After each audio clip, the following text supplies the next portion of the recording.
আজি পনীৰৰ ৰেচিপি এটা বনাবলৈ ওলাইছোঁ। এয়া পনীৰ, আদা নহৰু পেষ্ট, কাজু বাদাম আৰু বিলাহী পেষ্ট লৈছোঁ। পনীৰখিনি অকণমান ফ্ৰাই কৰি লৈছোঁ। এয়া পনীৰখিনি ফ্ৰাই হৈ গ'ল। এতিয়া আদা নহৰু পেষ্টখিনি ইয়াতে ফ্ৰাই কৰি লৈছোঁ। ইয়াতে অকণমান নিমখ দিছোঁ, হালধি দিছোঁ। এইখিনি অকণমান ফ্ৰাই কৰি ল'ম ধুনীয়াকৈ। এতিয়া কাজু বাদাম আৰু বিলাহীৰ পেষ্টটো দি দিছোঁ ইয়াতে। এইখিনিও ইয়াতে ধুনীয়াকৈ অকণমান ফ্ৰাই কৰি ল'ম। এইখিনি ফ্ৰাই হোৱাৰ পিছত অকণমান পানী দিছোঁ, নহ'লে কেৰাহীত লাগি ধৰিব। এইখিনি ধুনীয়াকৈ ফ্ৰাই হৈ গ'ল। এতিয়া ইয়াতে অকণমান পানী দিছোঁ, কাৰণ পনীৰৰ এইখন তৰকাৰীখন অকণমান গ্ৰেভি টাইপ হ'ব।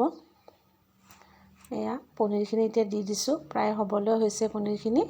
এতিয়া নমাবলৈ আগতে অকণমান গৰম মছলা দি দিছোঁ। এতিয়া অকণমান বাটাৰ দি দিছোঁ। বাটাৰখিনি অকণমান খাবলৈ সোৱাদটো ভাল হয়। এয়া পনীৰখিনি প্ৰায় হ'ল খাবলৈ, এতিয়া ৰেডি হৈ গ'ল পনীৰখিনি।